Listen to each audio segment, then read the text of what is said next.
ನೋಡ್ರಿ ನಮ್ಮೂರು ಮಾರ್ಕೆಟ್ ಬಂದಿವಿ ಇಲ್ಲಿ ಫೋಟೋ ತೆಗಿಲಿಲ್ಲ ಏನ ಅದನ್ನ ಫೋಟೋ ತೆಗಿಲಿಲ್ಲ ವಿಡಿಯೋ ನನ್ನ ಹತ್ರ ಬೇಡಪ್ಪ. ಇದ್ರ ಹಂಗೆ ಕಲರ್ ಬೇರೆ ಕಾಣುತ್ತಲ್ಲ ಇದು ಅಣ್ಣ ಸಖತ್ ಆಕ್ಟಿಂಗ್ ಮಾಡ್ತಿದ್ದೆ ಕಣ. ಕೊಡಗರಪ್ಪ ಸ್ವಲ್ಪ ಮಗಪ್ಪ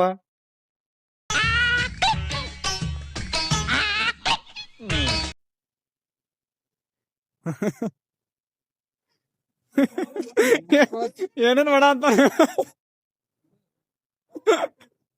ಇವನು ಸಾಂಬಾರ್ ಸಿದ್ಧ ನನ್ ಶಿಷ್ಯ.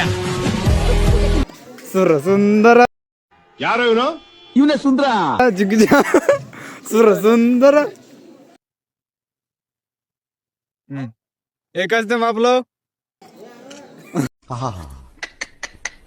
ನಿಮ್ಮ ಅಪ್ಪ ಅಮ್ಮ ನಿನ್ನದು ಏನು ಅಂತ ಹುಟ್ಟಿಸ್ಬಿಟ್ಟು ಏನಕ್ಕೊಂದಲ್ಲಿ ಏನೋ ಏನೋ ಏನೋ ಏನ್ ಸ್ಮಾರ್ಟ್ ಆಗಿದಿರಲ್ಲಿ. ಆಫ್ರಿಕಾದಿಂದ ನಡ್ಕೊಂಡೇ ಬಂದ್ಬಿಟ್ಟಿಯ. ಲೇ ಒಂದ್ ಹೇಳ್ತೀನಿ ಕೈಲಿ ಮಲೆ 60,000 ಕೊಟ್ರೆ ಐಫೋನ್ ತೊಂದ್ರೆ ಏನ್ ಬಂತು ಮಗ ನಮ್ಮ ಹಂಗೇನ್ ಕೇಳಿದ್ ಸಿಡಿಲ್ ಬಡ್ದು ಕ್ಷಾಮ ಬಂದು ಪ್ರವಾಹ ಸಿಕ್ಕಿ ಭೂಕಂಪ ಆಗಿ ಲಕ್ಷಾಂತರ ಜನ ಸಾಯ್ತಾರೆ. ನಿಮಗೇನು ಆಗ್ಲಿಲ್ವಲ್ಲ. ಅಯ್ಯೋ ಪಾಪಿಗಳ.